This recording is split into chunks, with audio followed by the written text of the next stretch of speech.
Sleepy Hollow. Part 1.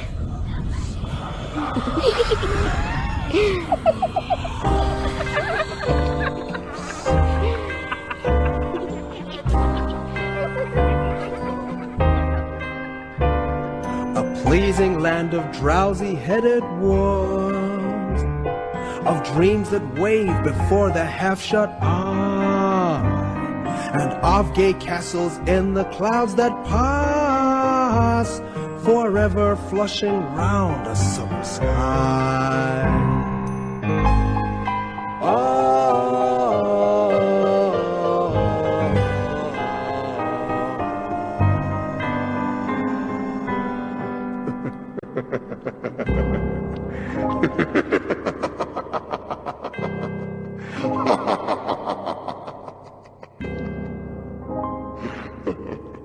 Found among the papers of the late Diedrich Knickerbocker.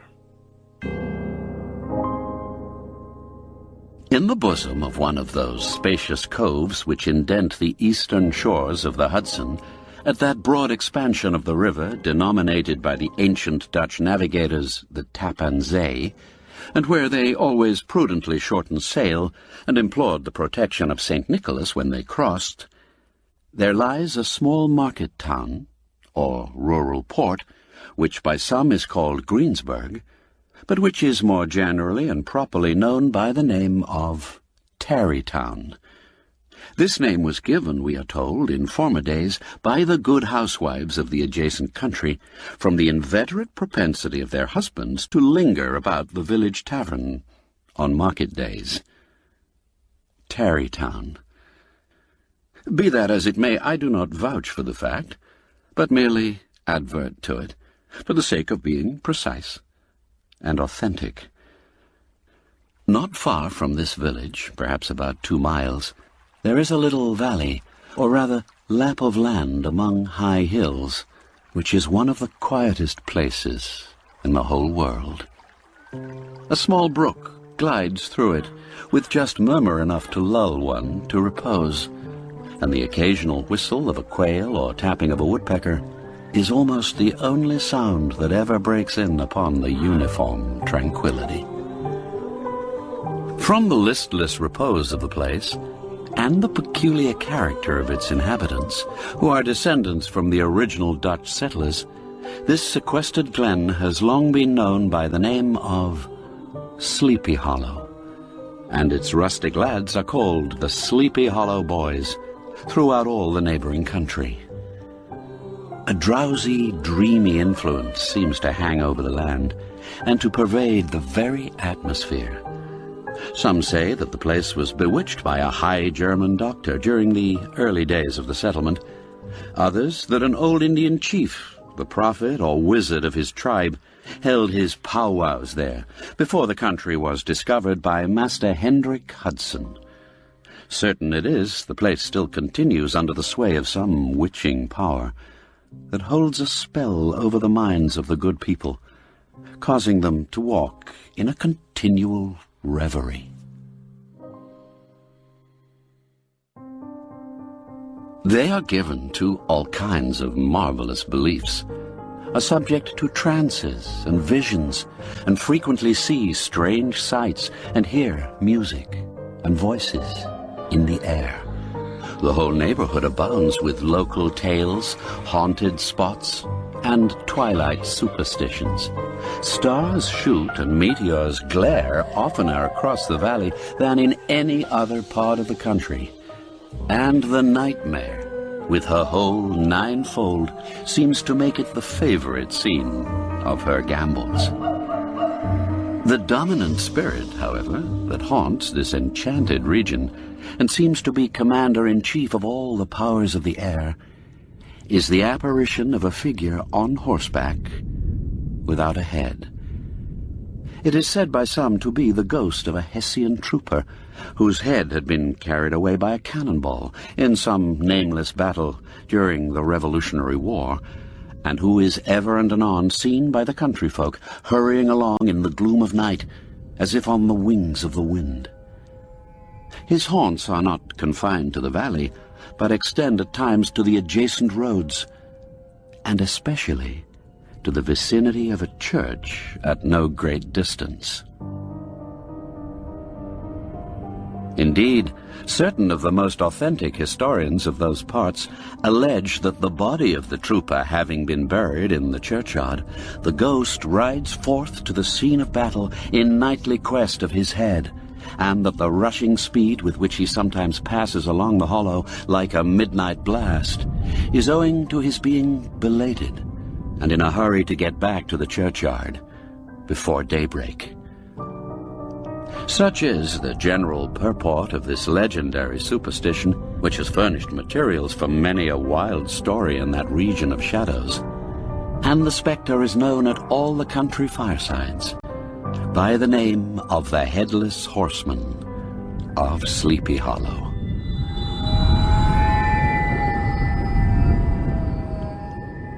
It is remarkable that the visionary propensity I have mentioned is not confined to the native inhabitants of the valley, but is unconsciously imbibed by everyone who resides there for a time. However wide awake they may have been before they entered that sleepy region, they are sure in a little time to inhale the witching influence of the air and begin to grow imaginative, to dream dreams, and see apparitions. I mention this peaceful spot with all possible laud, for it is in such little retired Dutch valleys, found here and there embosomed in the great state of New York, that population, manners, and customs remain fixed, while the great torrent of migration and improvement, which is making such incessant changes in other parts of this restless country, sweeps by them unobserved. Though many years have elapsed since I trod the drowsy shades of Sleepy Hollow, yet I question whether I should not still find the same trees and the same families vegetating in its sheltered bosom.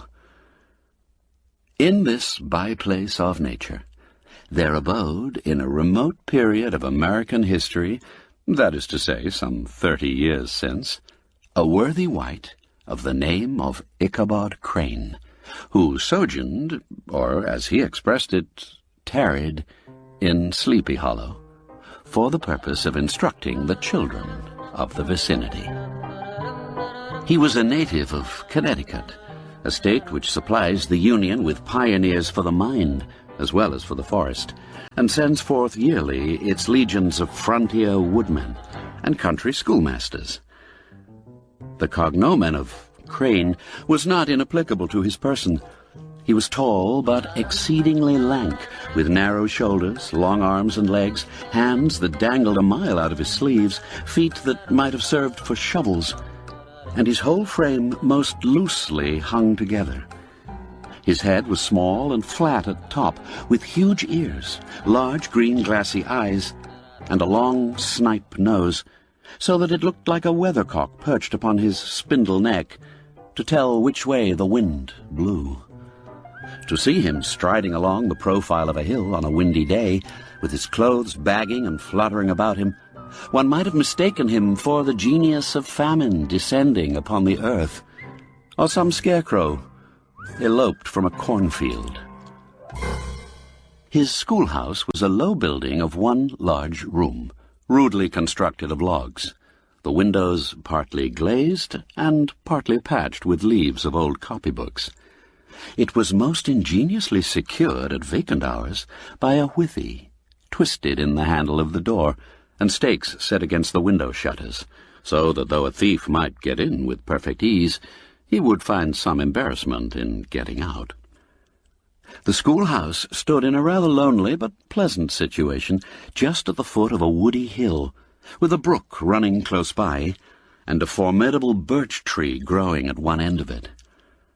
From hence, the low murmur of his pupils' voices conning over their lessons might be heard in a drowsy summer's day, like the hum of a beehive, interrupted now and then by the authoritative voice of the master, in the tone of menace or command, or peradventure by the appalling sound of the birch, as he urged some tardy loiterer along the flowery path of knowledge. Truth to say, he was a conscientious man, and ever bore in mind the golden maxim, spare the rod and spoil the child. Ichabod Crane's scholars certainly were not spoiled. I would not have it imagined, however, that he was one of those cruel potentates of the school who joy in the smart of their subjects. On the contrary, he administered justice with discrimination rather than severity, taking the burden off the backs of the weak and laying it on those of the strong. Your mere puny stripling, that winced at the least flourish of the rod, was passed by with indulgence. But the claims of justice were satisfied by inflicting a double portion on some little tough, wrong-headed, broad-skirted Dutch urchin, who sulked and swelled and grew dogged and sullen beneath the birch. All this he called doing his duty by their parents, and he never inflicted a chastisement without following it by the assurance, so consolatory to the smarting urchin, that he would remember it and thank him for it the longest day he had to live. When school hours were over, he was even the companion and playmate of the larger boys, and on holiday afternoons would convoy some of the smaller ones home, who happened to have pretty sisters, or good housewives for mothers, noted for the comforts of the cupboard. Indeed, it behooved him to keep on good terms with his pupils.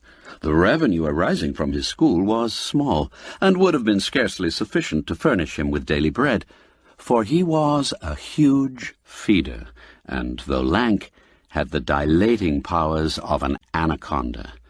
But to help out his maintenance, he was, according to country custom in those parts, boarded and lodged at the houses of the farmers, whose children he instructed.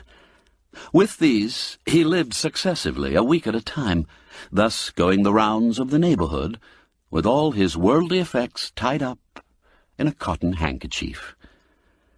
That all this might not be too onerous on the purses of his rustic patrons, who are apt to consider the costs of schooling a grievous burden, and schoolmasters as mere drones, he had various ways of rendering himself both useful and agreeable. He assisted the farmers occasionally in the lighter labors of their farms, helped to make hay, mended the fences, took the horses to water, drove the cows from pasture, and cut wood for the winter fire. He laid aside, too, all the dominant dignity and absolute sway with which he lorded it in his little empire, the school, and became wonderfully gentle and ingratiating. In addition to his other vocations, he was the singing master of the neighborhood, and picked up many bright shillings by instructing the young folks in psalmody.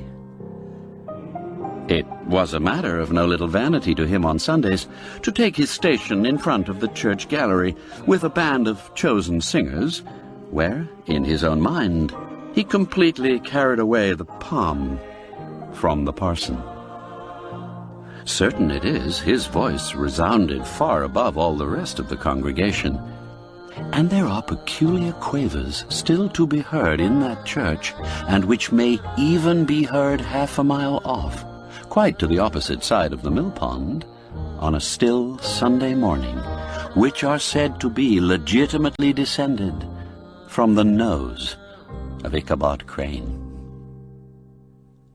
The schoolmaster is generally a man of some importance in the female circle of a rural neighborhood, being considered a kind of idle, gentlemanlike personage of vastly superior taste and accomplishments to the rough country swains, and indeed inferior in learning only to the parson. Our man of letters, therefore, was peculiarly happy in the smiles of all the country damsels. Oh, how he would figure among them in the churchyard between services on Sundays, gathering grapes for them from the wild vines that overran the surrounding trees, reciting for their amusement all the epitaphs on the tombstones, or sauntering with a whole bevy of them along the banks of the adjacent mill-pond, while the more bashful country bumpkins hung sheepishly back, envying his superior elegance and address. From his half-itinerant life, also, he was a kind of traveling gazette, carrying the whole budget of local gossip from house to house, so that his appearance was always greeted with satisfaction. He was, moreover, esteemed by the women as a man of great erudition, for he had read several books quite through, and was a perfect master of Cotton Mather's History of New England Witchcraft, in which, by the way, he most firmly and potently believed. He was, in fact, an odd mixture of small shrewdness and simple credulity. His appetite for the marvelous and his powers of digesting it were equally extraordinary, and both had been increased by his residence in this spellbound region. No tale was too gross or monstrous for his capacious swallow. It was often his delight, after his school was dismissed in the afternoon, to stretch himself on the rich bed of clover, bordering the little brook that whimpered by his schoolhouse, and there con over old Mather's direful tales, until the gathering dusk of evening made the printed page a mere mist before his eyes. Then, as he wended his way by swamp and stream and awful woodland to the farmhouse where he happened to be quartered, every sound of nature at that witching hour fluttered his excited imagination, the moan of the whippoorwill from the hillside, the boding cry of the tree-toad, that harbinger of storm, the dreary hooting of the screech-owl, to the sudden rustling in the thicket of birds frightened from their roost.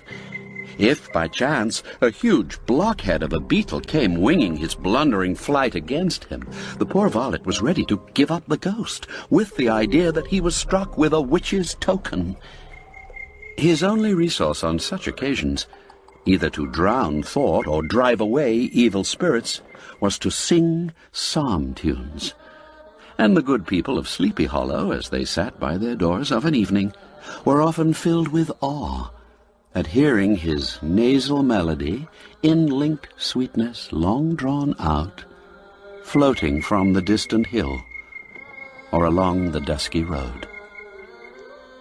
Another of his sources of fearful pleasure was to pass long winter evenings with the old Dutch wives, as they sat spinning by the fire, with a row of apples roasting and spluttering along the hearth, and listen to their marvelous tales of ghosts and goblins, and particularly of the Headless Horseman, or Galloping Hessian of the Hollow, as they sometimes called him.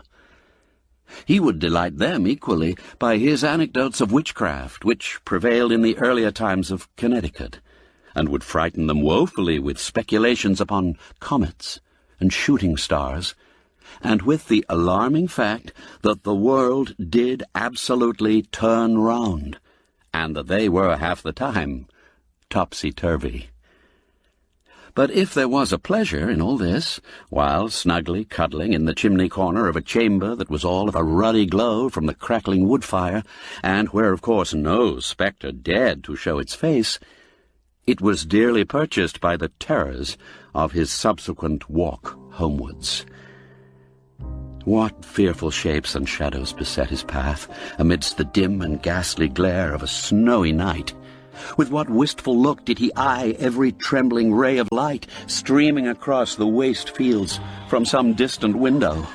How often was he appalled by some shrub covered with snow, which, like a sheeted spectre, beset his very path! How often did he shrink with curdling awe at the sound of his own steps on the frosty crust beneath his feet, and dread to look over his shoulder, lest he should behold some uncouth being tramping close behind him. And how often was he thrown into complete dismay by some rushing blast howling among the trees, in the idea that it was the Galloping Hessian on one of his nightly scourings. All these, however, were mere terrors of the night, phantoms of the mind that walk in darkness, and though he had seen many spectres in his time, and been more than once beset by Satan in divers shapes in his lonely perambulations, yet daylight put an end to all these evils, and he would have passed a pleasant life of it, in despite of the devil and all his works, if his path had not been crossed by a being that causes more perplexity to mortal man than ghosts, goblins, and the whole race of witches put together, and that was a woman. Among the musical disciples who assembled one evening in each week to receive his instructions in psalmody was Katrina Van Tassel, the daughter and only child of a substantial Dutch farmer. She was a blooming lass of fresh 18, plump as a partridge, ripe and melting and rosy-cheeked as one of her father's peaches, and universally famed not merely for her beauty, but her vast expectations. She was withal a little of a coquette, as might be perceived even in her dress, which was a mixture of ancient and modern fashions, as most suited to set off her charms. She wore the ornaments of pure yellow gold, which her great-great-grandmother had brought over from Tsar Dam, the tempting stomacher of the olden time, and withal a provokingly short petticoat, to display the prettiest foot and ankle in the country round. Ichabod Crane had a soft and foolish heart towards the sex, and it is not to be wondered at that so tempting a morsel soon found favour in his eyes, more especially after he had visited her in her paternal mansion. Old Baltus Van Tassel was a perfect picture of a thriving, contented, liberal-hearted farmer. He seldom, it is true, sent either his eyes or his thoughts beyond the boundaries of his own farm, but within those everything was snug, happy, and well-conditioned. He was satisfied with his wealth, but not proud of it, and piqued himself upon the hearty abundance rather than the style in which he lived. His stronghold was situated on the banks of the Hudson, in one of those green, sheltered, fertile nooks in which the Dutch farmers are so fond of nestling. Hard by the farmhouse was a vast barn that might have served for a church, every window and crevice of which seemed bursting forth with the treasures of the farm. Sleek, unwieldy porkers were grunting in the repose and abundance of their pens, from whence sallied forth now and then troops of sucking pigs, as if to snuff the air. A stately squadron of snowy geese were riding in an adjoining pond, convoying whole fleets of ducks. Regiments of turkeys were gobbling through the farmyard, and guinea fowls fretting about it like ill-tempered housewives, with their peevish, discontented cry. Before the barn door strutted the gallant cock, that pattern of a husband, a warrior, and a fine gentleman, clapping his burnished wings and crowing in the pride and gladness of his heart, sometimes tearing up the earth with his feet, and then generously calling his ever-hungry family of wives and children to enjoy the rich morsel which he had discovered. The pedagogue's mouth watered as he looked upon this sumptuous promise of luxurious winter fare. In his devouring mind's eye, he pictured to himself every roasting pig running about with a pudding in his belly and an apple in his mouth. The geese were swimming in their own gravy, and the ducks pairing cosily in dishes like snug married couples with a decent competency of onion sauce. In the porkers he saw carved out the future sleek side of bacon and juicy relishing ham. Not a turkey but he beheld daintily trussed up, with its gizzard under its wing, and, peradventure, a necklace of savoury sausages. And even bright Chanticleer himself lay sprawling on his back in a side dish with uplifted claws, as if craving that quarter which his chivalrous spirit disdained to ask while living. As the enraptured Ichabod fancied all this, and as he rolled his great green eyes over the fat meadowlands, the rich fields of wheat, of rye, of buckwheat, and Indian corn, and the orchards burdened with ruddy fruit which surrounded the warm tenement of Van Tassel, His heart yearned after the damsel who was to inherit these domains, and his imagination expanded with the idea how they might be readily turned into cash, and the money invested in immense tracts of wild land and shingle palaces in the wilderness. Nay, his busy fancy already realized his hopes, and presented to him the blooming Katrina with a whole family of children, mounted on the top of a wagon, loaded with household trumpery, with pots and kettles dangling beneath. And he beheld himself bestriding a pacing mare, with a colt at her heels, setting out for Kentucky, Tennessee, or the Lord knows where. When he entered the house, the conquest of his heart was complete. It was one of those spacious farmhouses with high-ridged but lowly sloping roofs, built in the style handed down from the first Dutch settlers, the low projecting eaves forming a piazza along the front, capable of being closed up in bad weather. Benches were built along the sides for summer use, and a great spinning wheel at one end and a churn at the other showed the various uses to which this important porch might be devoted. From this piazza, the wondering Ichabod entered the hall, which formed the center of the mansion and the place of usual residence. Here rows of resplendent pewter, ranged on a long dresser, dazzled his eyes. A door left ajar gave him a peep into the best parlor, where the claw-footed chairs and dark mahogany tables shone like mirrors, and irons, with their accompanying shovel and tongs, glistened from their covert of asparagus tops. Mock oranges and conch shells decorated the mantelpiece. Strings of various-colored birds' eggs were suspended above it. A great ostrich egg was hung from the center of the room, and a corner cupboard, knowingly left open, displayed immense treasures of old silver and well-mended china. From the moment Ichabod laid his eyes upon these regions of delight, the peace of his mind was at an end, and his only study was how to gain the affections of the peerless daughter of Van Tassel.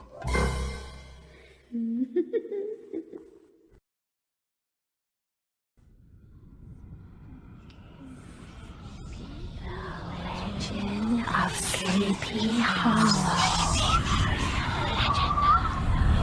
Part 2.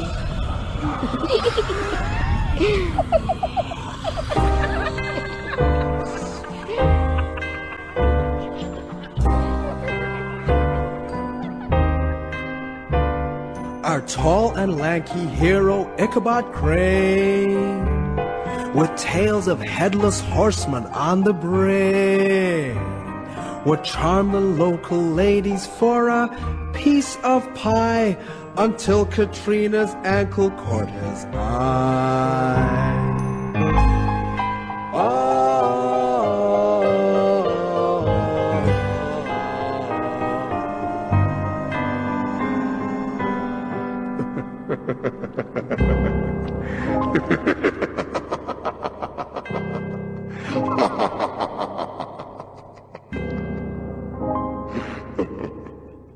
Can our snipe-nosed Ichabod gain the affections of Katrina, the peerless daughter of Van Tassel?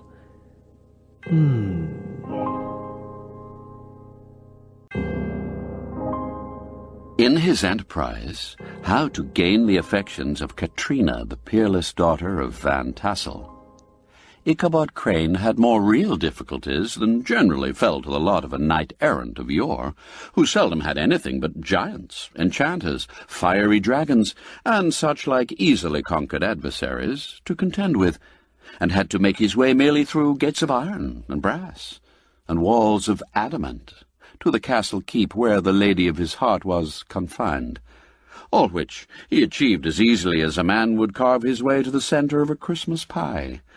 And then the lady gave him her hand as a matter of course. Ichabod, on the contrary, had to win his way to the heart of a country coquette beset with a labyrinth of whims and caprices, which were forever presenting new difficulties and impediments, and he had to encounter a host of fearful adversaries of real flesh and blood. The numerous rustic admirers who beset every portal to her heart, keeping a watchful and angry eye upon each other, but ready to fly out in the common cause against any new competitor. Among these, the most formidable was a burly, roaring, roistering blade of the name of Abraham, or, according to the Dutch abbreviation, Brom Van Brunt, the hero of the country round, which rang with his feats of strength and hardihood. Hey-ho! Hey-ho! Hey-ho! He was broad-shouldered and double-jointed, with short curly black hair and a bluff but not unpleasant countenance, having a mingled air of fun and arrogance. From his Herculean frame and great powers of limb, he had received the nickname of Brom Bones, by which he was universally known. He was famed for great knowledge and skill in horsemanship, being as dexterous on horseback as a Tartar. He was foremost at all races and cockfights, and with the ascendancy which bodily strength always acquires in rustic life, was the umpire in all disputes, setting his hat on one side and giving his decisions with an air and tone that admitted of no gainsay or appeal. He was always ready for either a fight or a frolic, but had more mischief than ill will in his composition, and with all his overbearing roughness, there was a strong dash of waggish good humor at bottom. He had 3 or 4 boon companions who regarded him as their model, and at the head of whom he scoured the country, attending every scene of feud or merriment for miles round. In cold weather he was distinguished by a fur cap surmounted with a flaunting fox's tail, and when the folks at a country gathering descried this well-known crest at a distance, whisking about among a squad of hard riders, they always stood by for a squall. Sometimes his crew would be heard dashing along past the farmhouses at midnight with whoop and halloo like a troop of Don Cossacks. And the old dames, startled out of their sleep, would listen for a moment till the hurry-scurry had clattered by, and then exclaim, "Aye, there goes Brom Bones and his gang!" The neighbours looked upon him with a mixture of awe, admiration, and goodwill, and when any madcap prank or rustic brawl occurred in the vicinity, always shook their heads and warranted Brom Bones was at the bottom of it. This rantipole hero had for some time singled out the blooming Katrina for the object of his uncouth gallantries, and though his amorous toyings were something like the gentle caresses and endearments of a bear, yet it was whispered that she did not altogether discourage his hopes. Certain it is, his advances were signals for rival candidates to retire, who felt no inclination to cross a lion in his amours, insomuch that when his horse was seen tied to Van Tassel's paling on a Sunday night, a sure sign that his master was courting, or, as it is termed, sparking, within, all other suitors passed by in despair, and carried the war into other quarters. Such was the formidable rival with whom Ichabod Crane had to contend, and, considering all things, a stouter man than he would have shrunk from the competition, and a wiser man would have despaired. He had, however, a happy mixture of pliability and perseverance in his nature. He was in form and spirit like a supple jack, yielding but tough. Though he bent, he never broke, and though he bowed beneath the slightest pressure, yet the moment it was away, jerk, he was as erect and carried his head as high as ever. To have taken the field openly against his rival would have been madness, for he was not a man to be thwarted in his amours, any more than that stormy lover Achilles. Ichabod, therefore, made his advances in a quiet and gently insinuating manner, Under cover of his character of singing master, he made frequent visits at the farmhouse. Not that he had anything to apprehend from the meddlesome interference of parents, which is so often a stumbling block in the path of lovers. Bolt Van Tassel was an easy, indulgent soul. He loved his daughter better even than his pipe, and like a reasonable man and an excellent father, let her have her way in everything. His notable little wife, too, had enough to do to attend to her housekeeping and manage her poultry. For, as she sagely observed, ducks and geese are foolish things and must be looked after, but girls can take care of themselves. Thus, while the busy dame bustled about the house or plied her spinning wheel at one end of the piazza, honest Bolt would sit smoking his evening pipe at the other. In the meantime, Ichabod would carry on his suit with the daughter. I profess not to know how women's hearts are wooed and won. To me, they have always been matters of riddle and admiration. Some seem to have but one vulnerable point or door of access, while others have 1,000 avenues, and may be captured in 1,000 different ways. It is a great triumph of skill to gain the former, but a still greater proof of generalship to maintain possession of the latter, for man must battle for his fortress at every door and window. He who wins 1,000 common hearts is therefore entitled to some renown, but he who keeps undisputed sway over the heart of a coquette is indeed a hero. Certain it is this was not the case with the redoubtable Brom Bones, and from the moment Ichabod Crane made his advances, the interests of the former evidently declined. His horse was no longer seen tied to the palings on Sunday nights, and a deadly feud gradually arose between him and the preceptor of Sleepy Hollow. Brom, who had a degree of rough chivalry in his nature, would fain have carried matters to open warfare, and have settled their pretensions to the lady according to the mode of those most concise and simple reasoners, the knights-errant of yore, by single combat. But Ichabod was too conscious of the superior might of his adversary to enter the lists against him. He had overheard a boast of Bones that he would double the schoolmaster up and lay him on a shelf of his own schoolhouse, and he was too wary to give him an opportunity. There was something extremely provoking in this obstinately pacific system. It left Brom no alternative but to draw upon the funds of rustic waggery in his disposition, and to play off boorish practical jokes upon his rival. Ichabod became the object of whimsical persecution to Bones and his gang of rough riders. They harried his hitherto peaceful domains, smoked out his singing school by stopping up the chimney, broke into the schoolhouse at night, in spite of its formidable fastenings of withy and window stakes, and turned everything topsy-turvy, so that the poor schoolmaster began to think all the witches in the country held their meetings there. But what was still more annoying, Brom took all opportunities of turning him into ridicule in presence of his mistress, and had a scoundrel dog whom he taught to whine in the most ludicrous manner, and introduced as a rival of Ichabod's, to instruct her in psalmody. In this way, matters went on for some time, without producing any material effect on the relative situations of the contending powers.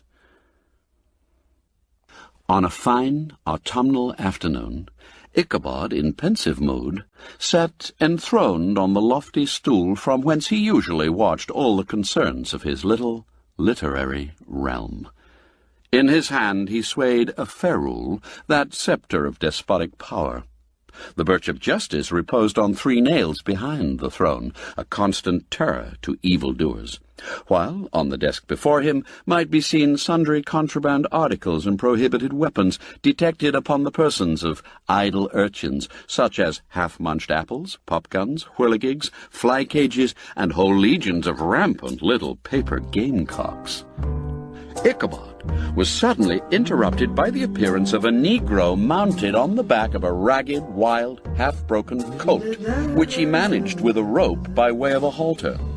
He came clattering up to the school door with an invitation to Ichabod to attend a merrymaking or quilting frolic to be held that evening at Mynheer Van Tassel's. Well, all was now bustle and hubbub in the late, quiet schoolroom. The scholars were hurried through their lessons without stopping at trifles. Those who were nimble skipped over half with impunity, and those who were tardy had a smart application now and then in the rear to quicken their speed or help them over a tall word.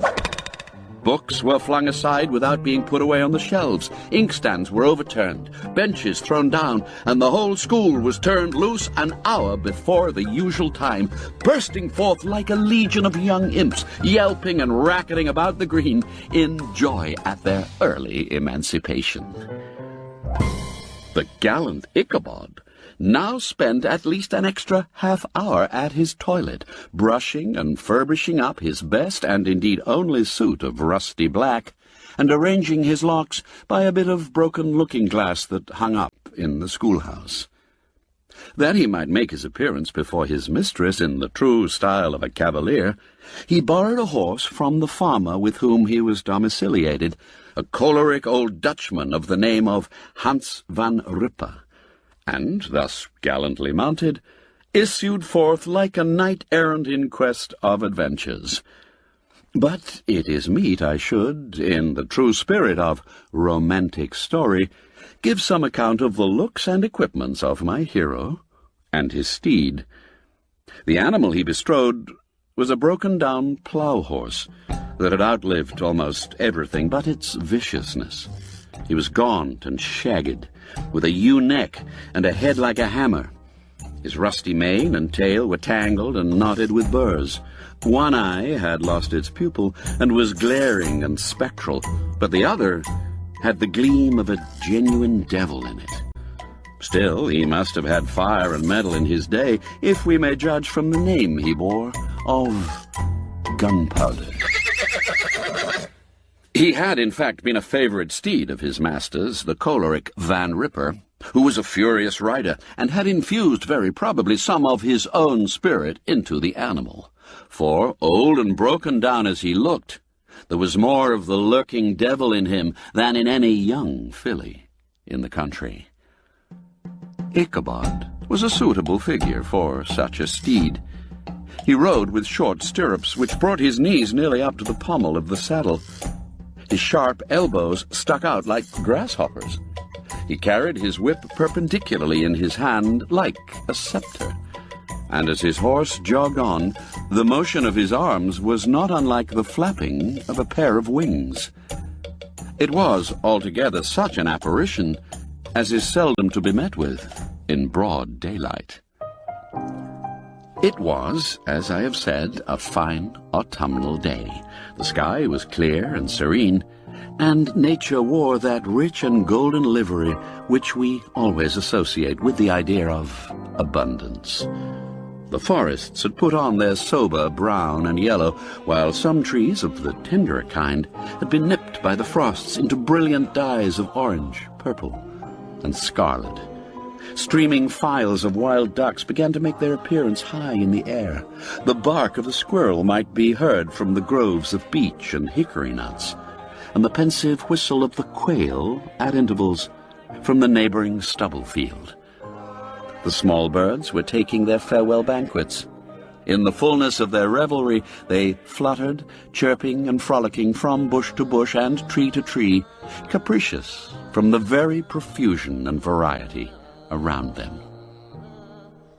As Ichabod jogged slowly on his way, his eye, ever open to every symptom of culinary abundance, ranged with delight over the treasures of jolly autumn. On all sides he beheld vast store of apples, some hanging in oppressive opulence on the trees, some gathered into baskets and barrels for the market, others heaped up in rich piles for the cider press. Farther on, he beheld great fields of Indian corn, with its golden ears peeping from their leafy coverts, and holding out the promise of cakes and hasty pudding, and the yellow pumpkins lying beneath them, turning up their fair round bellies to the sun, and giving ample prospects of the most luxurious of pies.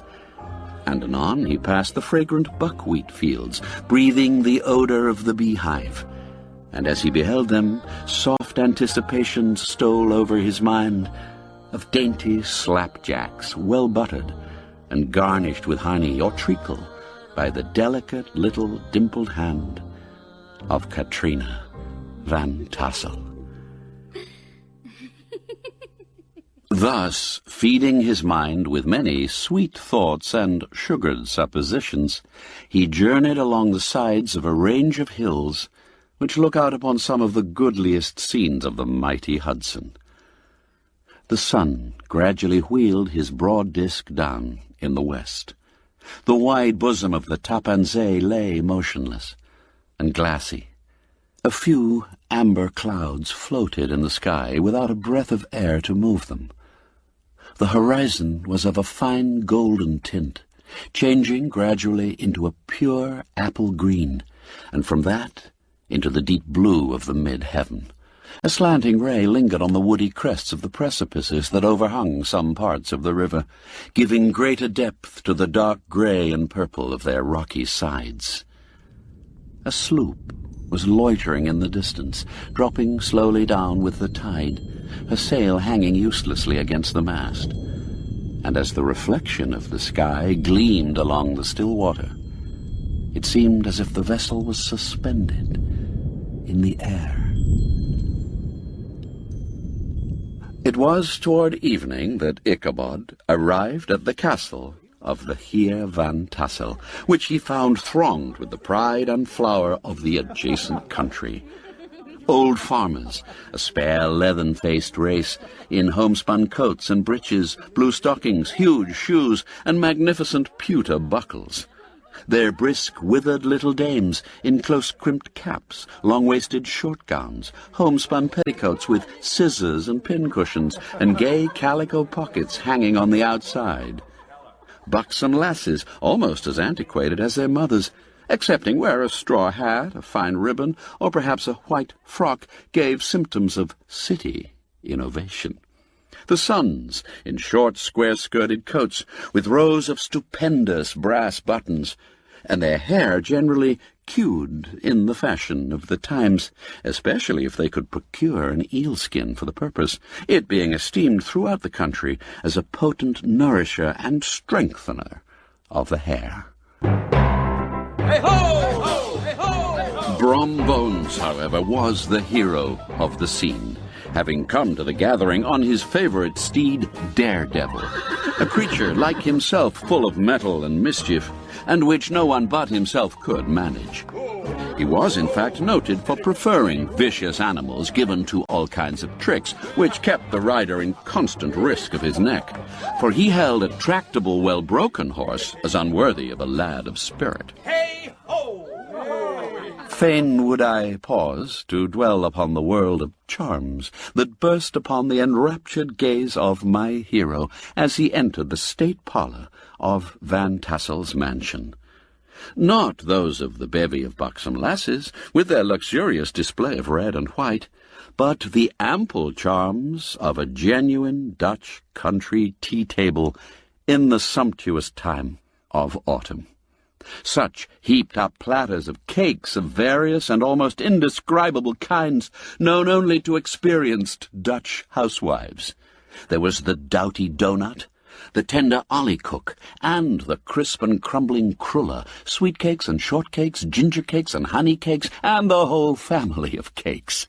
And then there were apple pies and peach pies and pumpkin pies, besides slices of ham and smoked beef, and moreover delectable dishes of preserved plums and peaches and pears and quinces, not to mention broiled shad and roasted chickens, together with bowls of milk and cream, all mingled higgledy-piggledy, pretty much as I have enumerated them, with the motherly teapot sending up its clouds of vapour from the midst. Oh, heaven bless the mark! I want breath and time to discuss this banquet as it deserves, and am too eager to get on with my story.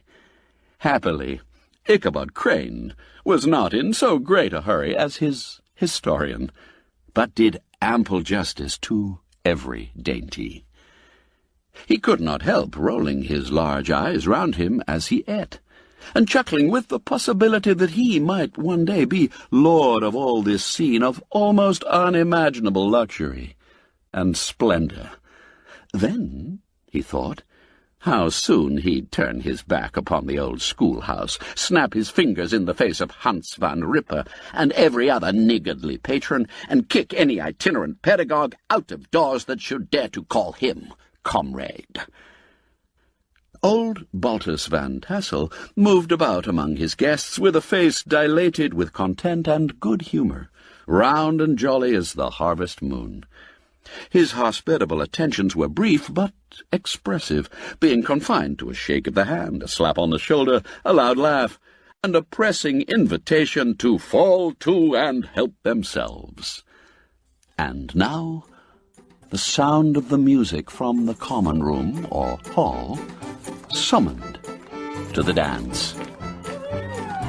The musician was an old grey-headed Negro who had been the itinerant orchestra of the neighborhood for more than half a century. His instrument was as old and battered as himself. The greater part of the time he scraped on 2 or 3 strings, accompanying every movement of the bow with a motion of the head, bowing almost to the ground, and stamping with his foot whenever a fresh couple were to start. Ichabod prided himself upon his dancing as much as upon his vocal powers. Not a limb, not a fibre about him was idle, and to have seen his loosely hung frame in full motion and clattering about the room, you would have thought St. Vitus himself, that blessed patron of the dance, was figuring before you in person. How could the flogger of urchins be otherwise than animated and joyous? The lady of his heart was his partner in the dance, and smiling graciously in reply to all his amorous oglings, while Brom Bones, sorely smitten with love and jealousy, sat brooding by himself in one corner. When the dance was at an end, Ichabod was attracted to a knot of the sager folks who, with old Van Tassel, sat smoking at one end of the piazza, gossiping over former times, and drawing out long stories about the war. This neighborhood, at the time of which I am speaking, was one of those highly favored places which abound with chronicle and great men. The British and American line had run near it during the war. It had therefore been the scene of marauding and infested with refugees, cowboys, and all kinds of border chivalry. Just sufficient time had elapsed to enable each storyteller to dress up his tale with a little becoming fiction, and, in the indistinctness of his recollection, to make himself the hero of every exploit. There was the story of Doffu Martling, a large blue-bearded Dutchman who had nearly taken a British frigate with an old iron 9-pounder from a mud breastwork, only that his gun burst at the 6th discharge. And there was an old gentleman who shall be nameless, being too rich a mynheer to be lightly mentioned, who in the Battle of White Plains, being an excellent master of defence, parried a musket ball with a small sword, insomuch that he absolutely felt it whiz round the blade and glance off at the hilt, in proof of which he was ready at any time to show the sword, with the hilt a little bent. There were several more that had been equally great in the field, not one of whom but was persuaded that he had a considerable hand in bringing the war to a happy termination. But all these were nothing to the tales of ghosts and apparitions that succeeded. The neighborhood is rich in legendary treasures of the kind. Local tales and superstitions thrive best in these sheltered, long-settled retreats, but are trampled underfoot by the shifting throng that forms the population of most of our country places. Besides, there is no encouragement for ghosts in most of our villages, for they have scarcely had time to finish their first nap and turn themselves in their graves before their surviving friends have travelled away from the neighbourhood. so that when they turn out at night to walk their rounds, they have no acquaintance left to call upon. This is perhaps the reason why we so seldom hear of ghosts, except in our long-established Dutch communities. The immediate cause, however, of the prevalence of supernatural stories in these parts was doubtless owing to the vicinity of Sleepy Hollow. There was a contagion in the very air that blew from that haunted region. It breathed forth an atmosphere of dreams and fancies, infecting all the land, and the chief part of all these tales turned upon the favorite spectre, the Headless Horseman of Sleepy Hollow.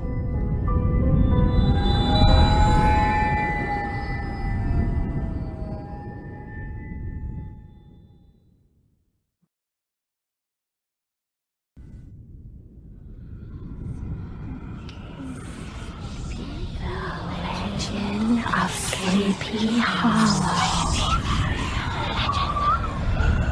Part 3.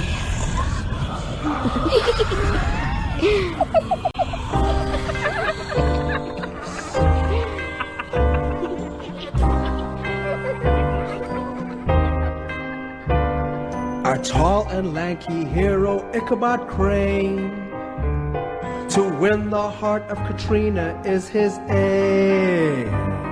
At the local merrymaking, she is ready for the taking, but Brom Bones, her burly suitor, holds the reins.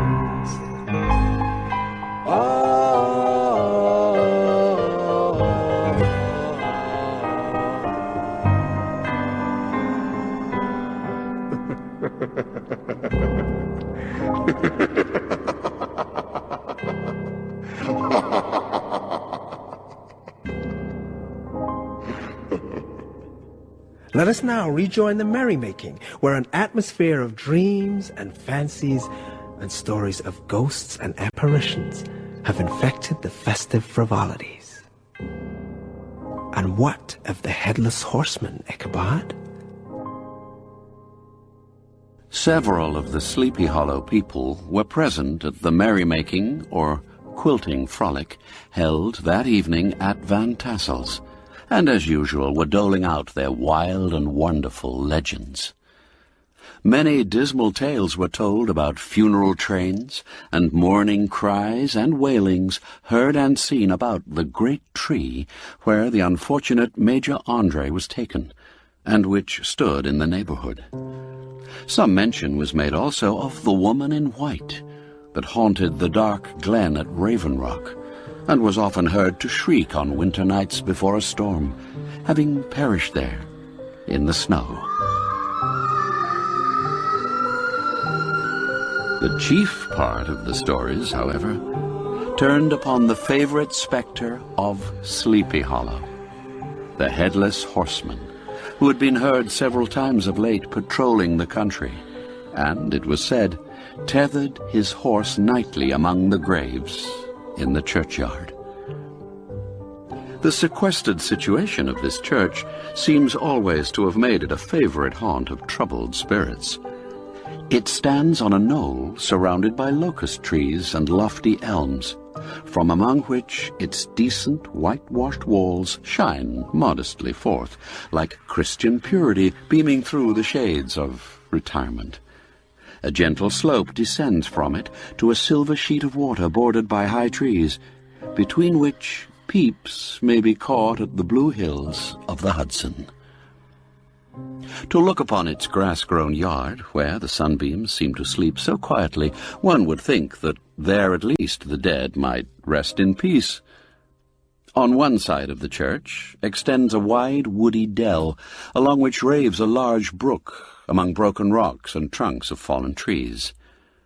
Over a deep black part of the stream, not far from the church, was formerly thrown a wooden bridge. The road that led to it and the bridge itself were thickly shaded by overhanging trees, which cast a gloom about it even in the daytime, but occasioned a fearful darkness at night. Such was one of the favorite haunts of the Headless Horseman, and the place where he was most frequently encountered. The tale was told that night of old Brower, a most heretical disbeliever in ghosts, how he met the horseman returning from his foray into Sleepy Hollow, and was obliged to get up behind him, how they galloped over bush and brake, over hill and swamp, until they reached the bridge, when the horseman suddenly turned into a skeleton, threw old Brower into the brook, and sprang away over the treetops with a clap of thunder. This story was immediately matched by a thrice marvelous adventure of Brom Bones, who made light of the galloping Hessian as an arrant jockey.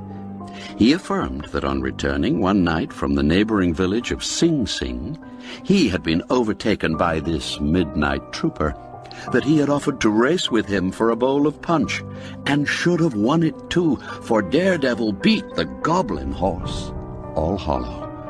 But just as they came to the church bridge, the Hessian bolted and vanished in a flash of fire.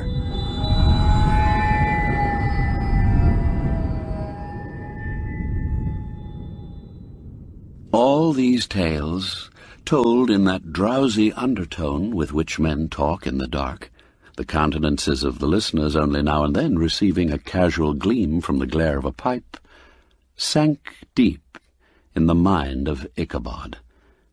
He repaid them in kind with large extracts from his invaluable author, Cotton Mather, and added many marvelous events that had taken place in his native state of Connecticut, and fearful sights which he had seen in his nightly walks about Sleepy Hollow. The revel now gradually broke up. The old farmers gathered together their families in their wagons, and were heard for some time rattling along the hollow roads and over the distant hills. Some of the damsels mounted on pillions behind their favorite swains, and their light-hearted laughter, mingling with the clatter of hoofs, echoed along the silent woodlands, sounding fainter and fainter, until they gradually died away, and the late scene of noise and frolic was all silent and deserted. Ichabod only lingered behind, according to the custom of country lovers, to have a tete-a-tete with the heiress, fully convinced that he was now on the high road to success. What passed at this interview I will not pretend to say, for, in fact, I do not know. Something, however, I fear me, must have gone wrong, for he certainly sallied forth after no very great interval, with an air quite desolate and chapfallen. Oh, these women! These women! Could that girl have been playing off any of her coquettish tricks? Was her encouragement of the poor schoolmaster all a mere sham to secure her conquest of his rival? Heaven only knows, not I. Let it suffice to say, Ichabod stole forth with the air of one who had been sacking a hen-roost rather than a fair lady's heart. Without looking to the right or left to notice the scene of rural wealth on which he had so often gloated, he went straight to the stable, and with several hearty cuffs and kicks roused his steed most uncourteously from the comfortable quarters in which he was soundly sleeping, dreaming of mountains of corn and oats, and whole valleys of timothy and clover. It was the very witching time of night that Ichabod, heavy-hearted and crestfallen, pursued his travels homewards along the sides of the lofty hills which rise above Tarrytown, and which he had traversed so cheerily in the afternoon. The hour was as dismal as himself. Far below him the Tappan Zee spread its dusky and indistinct waste of waters, with here and there the tall mast of a sloop riding quietly at anchor under the land. In the dead hush of midnight, he could even hear the barking of the watchdog from the opposite shore of the Hudson. But it was so vague and faint as only to give an idea of his distance from this faithful companion of man. Now and then, too, the long-drawn crowing of a cock accidentally awakened would sound far, far off from some farmhouse away among the hills, but it was like a dreaming sound in his ear. No signs of life occurred near him, but occasionally the melancholy chirp of a cricket, or perhaps the guttural twang of a bullfrog from a neighbouring marsh, as if sleeping uncomfortably, and turning suddenly in his bed. All the stories of ghosts and goblins that he had heard in the afternoon now came crowding upon his recollection. The night grew darker and darker. The stars seemed to sink deeper in the sky, and driving clouds occasionally hid them from his sight. He had never felt so lonely and dismal. He was, moreover, approaching the very place where many of the scenes of the ghost stories had been laid. In the centre of the road stood an enormous tulip tree, which towered like a giant above all the other trees of the neighbourhood, and formed a kind of landmark. Its limbs were gnarled and fantastic, large enough to form trunks for ordinary trees, twisting down almost to the earth and rising again into the air. It was connected with the tragical story of the unfortunate André, who had been taken prisoner hard by, and was universally known by the name of Major André's tree. The common people regarded it with a mixture of respect and superstition, partly out of sympathy for the fate of its ill-starred namesake, and partly from the tales of strange sights and doleful lamentations told concerning it. As Ichabod approached this fearful tree, he began to whistle. He thought his whistle was answered. It was but a blast sweeping sharply through the dry branches. As he approached a little nearer, he thought he saw something white hanging in the midst of the tree.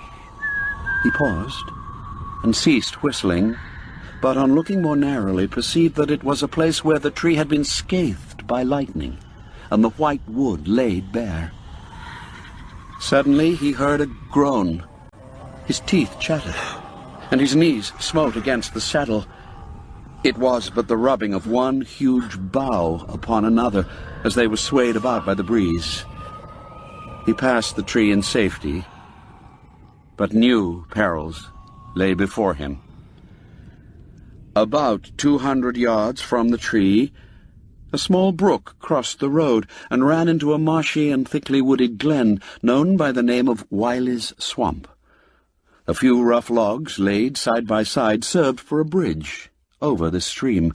On that side of the road, where the brook entered the wood, a group of oaks and chestnuts, matted thick with wild grapevines, threw a cavernous gloom over it. To pass this bridge was the severest trial. It was at this identical spot that the unfortunate André was captured, and under the covert of those chestnuts and vines were the sturdy yeomen concealed who surprised him. This has ever since been considered a haunted stream, and fearful are the feelings of the schoolboy who has to pass it alone after dark. As Ichabod approached the stream, his heart began to thump. He summoned up, however, all his resolution, gave his horse half a score of kicks in the ribs, and attempted to dash briskly across the bridge, but, instead of starting forward, the perverse old animal made a lateral movement and ran broadside against the fence. Ichabod, whose fears increased with the delay, jerked the reins on the other side and kicked lustily with the contrary foot. It was all in vain. His steed started, it is true, but it was only to plunge to the opposite side of the road into a thicket of brambles and alder bushes. The schoolmaster now bestowed both whip and heel upon the starveling ribs of old Gunpowder, who dashed forward snuffling and snorting, but came to a stand just by the bridge with a suddenness that had nearly sent his rider sprawling over his head. Just at this moment, a plashy, tramping sound by the side of the bridge caught the sensitive ear of Ichabod. In the dark shadow of the grove, On the margin of the brook, he beheld something huge, misshapen and towering. It stirred not, but seemed gathered up in the gloom like some gigantic monster, ready to spring upon the traveller. The hair of the affrighted pedagogue rose upon his head with terror. What was to be done? To turn and fly was now too late. And besides, what chance was there of escaping ghost or goblin, if such it was, which could ride upon the wings of the wind? Summoning up, therefore, a show of courage, he demanded in stammering accents, Who are you? He received no reply. He repeated his demand in a still more agitated voice. Who are you? Still there was no answer. Once more he cudgelled the sides of the inflexible gunpowder, and shutting his eyes, broke forth with involuntary fervour into a psalm tune. Just then, the shadowy object of alarm put itself in motion, and with a scramble and a bound stood at once in the middle of the road. Though the night was dark and dismal, yet the form of the unknown might now in some degree be ascertained. He appeared to be a horseman of large dimensions, and mounted on a black horse of powerful frame. He made no offer of molestation or sociability, but kept aloof on one side of the road, jogging along on the blind side of old Gunpowder, who had now got over his fright and waywardness. Ichabod, who had no relish for this strange midnight companion, and bethought himself of the adventure of Brom Bones with the galloping Hessian, now quickened his steed in hopes of leaving him behind. The stranger, however, quickened his horse to an equal pace. Ichabod pulled up and fell into a walk, thinking to lag behind. The other did the same. His heart began to sink within him. He endeavored to resume his psalm tune, but his parched tongue clove to the roof of his mouth, and he could not utter a stave. There was something in the moody and dogged silence of this pertinacious companion that was mysterious and appalling. It was soon fearfully accounted for. On mounting a rising ground which brought the figure of his fellow-traveller in relief against the sky, gigantic in height and muffled in a cloak, Ichabod was horror-struck on perceiving that he was headless. But his horror was still more increased on observing that the head which should have rested on his shoulders was carried before him on the pommel of his saddle. His terror rose to desperation. He rained a shower of kicks and blows upon Gunpowder, hoping by a sudden movement to give his companion the slip, but the spectre started full jump with him. Away then! They dashed through thick and thin, stones flying and sparks flashing at every bound. Ichabod's flimsy garments fluttered in the air as he stretched his long, lank body away over his horse's head in the eagerness of his flight. They had now reached the road which turns off to Sleepy Hollow, but Gunpowder, who seemed possessed with a demon, instead of keeping up, it made an opposite turn and plunged headlong downhill to the left. This road leads through a sandy hollow shaded by trees for about a quarter of a mile, where it crosses the bridge famous in goblin story, and just beyond swells the green knoll on which stands the whitewashed church. As yet the panic of the steed had given his unskilful rider an apparent advantage in the chase, but just as he had got halfway through the hollow, the girths of the saddle gave way, and he felt it slipping from under him. He seized it by the pommel, and endeavoured to hold it firm, but in vain, and had just time to save himself by clasping old Gunpowder round the neck, when the saddle fell to the earth, and he heard it trampled underfoot by his pursuer. For a moment, The terror of Hans van Ripper's wrath passed across his mind, for it was his Sunday saddle. But this was no time for petty fears. The goblin was hard on his haunches, and, unskilful rider that he was, he had much ado to maintain his seat, sometimes slipping on one side, sometimes on another, and sometimes jolted on the high ridge of his horse's backbone with a violence that he verily feared would cleave him asunder. An opening in the trees now cheered him, with the hopes that the church bridge was at hand. The wavering reflection of a silver star in the bosom of the brook told him that he was not mistaken. He saw the walls of the church dimly glaring under the trees beyond. He recollected the place where Brom Bones's ghostly competitor had disappeared. "If I can but reach that bridge," thought Ichabod, "I am safe." Just then, he heard the black steed panting and blowing close behind him. He even fancied that he felt his hot breath. Another convulsive kick in the ribs, and old Gunpowder sprang upon the bridge. He thundered over the resounding planks, he gained the opposite side, and now Ichabod cast a look behind to see if his pursuer should vanish according to rule in a flash of fire and brimstone. But then he saw the goblin rising in his stirrups, and in the very act of hurling his head at him, Ichabod endeavored to dodge the horrible missile. But too late. It encountered his cranium with a tremendous crash. He was tumbled headlong into the dust, and Gunpowder, the black steed, and the goblin rider passed by like a whirlwind.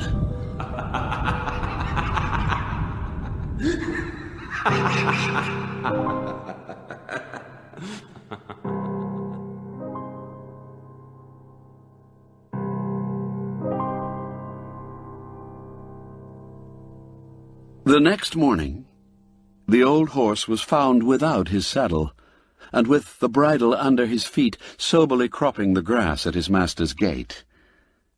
Ichabod did not make his appearance at breakfast. Dinner hour came, but no Ichabod. The boys assembled at the schoolhouse and strolled idly about the banks of the brook, but no schoolmaster. Hans van Ripper now began to feel some uneasiness about the fate of poor Ichabod and his saddle. An inquiry was set on foot, and after diligent investigation they came upon his traces. In one part of the road leading to the church was found the saddle trampled in the dirt. The tracks of horses' hooves, deeply dented in the road and evidently at furious speed, were traced to the bridge, beyond which, on the bank of a broad part of the brook, where the water ran deep and black, was found the hat of the unfortunate Ichabod, and close beside it, a shattered pumpkin. The brook was searched, but the body of the schoolmaster was not to be discovered. Hans van Ripper, as executor of his estate, examined the bundle which contained all his worldly effects. They consisted of 2 shirts and a half, 2 stocks for the neck, a pair or 2 of worsted stockings, an old pair of corduroy small clothes, a rusty razor, a book of psalm tunes full of dog's ears, and a broken pitch pipe. As to the books and furniture of the schoolhouse, they belonged to the community, excepting Cotton Mather's History of Witchcraft, a New England almanac, and a book of dreams and fortune-telling, in which last was a sheet of foolscap, much scribbled and blotted, in several fruitless attempts to make a copy of verses in honor of the heiress of Van Tassel. These magic books and the poetic scroll were forthwith consigned to the flames by Hans van Ripper, who from that time forward determined to send his children no more to school, observing that he never knew any good come of this same reading and writing.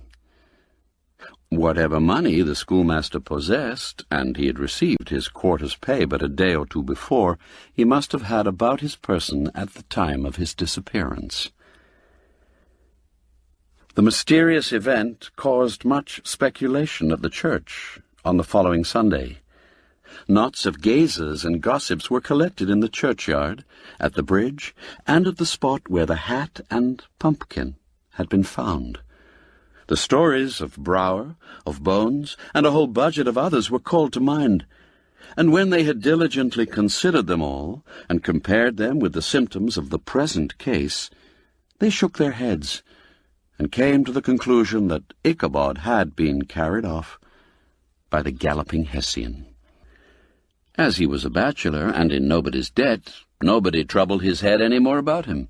The school was removed to a different quarter of the hollow, and another pedagogue reigned in his stead.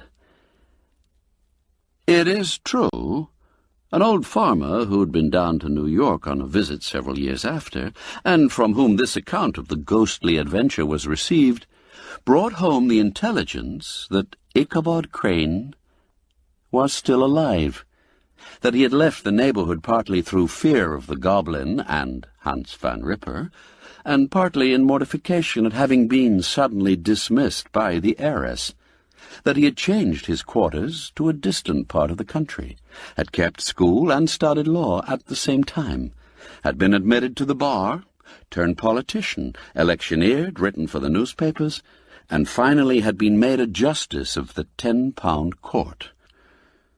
Brom Bones, too, who, shortly after his rival's disappearance, conducted the blooming Katrina in triumph to the altar, was observed to look exceedingly knowing whenever the story of Ichabod was related, and always burst into a hearty laugh at the mention of the pumpkin, which led some to suspect that he knew more about the matter than he chose to tell.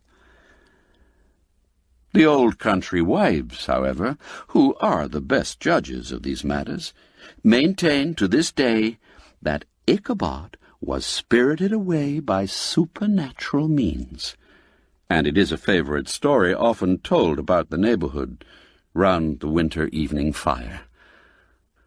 The bridge became more than ever an object of superstitious awe, and that may be the reason why the road has been altered of late years, so as to approach the church by the border of the mill pond. The schoolhouse, being deserted, soon fell to decay, and was reported to be haunted by the ghost of the unfortunate pedagogue, and the ploughboy, loitering homeward of a still summer evening, has often fancied his voice at a distance, chanting